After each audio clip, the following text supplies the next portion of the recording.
Hello friends, আজকে নিয়ে এসেছি তরকাটাকে আমি তরকার ডালটাকে আগে সিদ্ধ করে রেখে দিয়েছি। তারপর একটা মশলা করেছি আদা রসুন কাঁচা লঙ্কা। এবার একটা কড়াইতে তেল দিয়ে দুটো ডিমকে আমি ভুজিয়া করে ওই ডালের মধ্যেই তুলে রাখলাম। আবার তেল দিয়ে দিলাম জিরে শুকনো লঙ্কা ফোড়ন।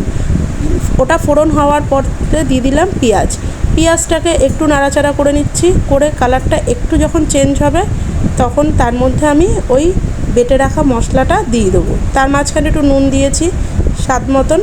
এবার ওই মশলাটাকে দিয়ে ভালো করে কষাবো যতক্ষণ ওর কাঁচা গন্ধটা চলে যাচ্ছে।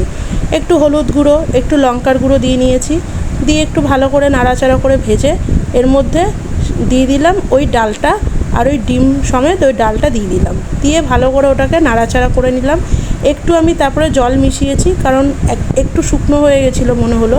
তারপরে একটু অনেক জল দিয়ে ওটা ঢেকে রাখলাম ফোট আসার জন্য। ফোটটা আসার পরে আমি আবার একটুখানি ওর মধ্যে একটা তড়কা মশলা আর কসুরি মেথি দিয়ে একটু নাড়াচাড়া করে নিলাম।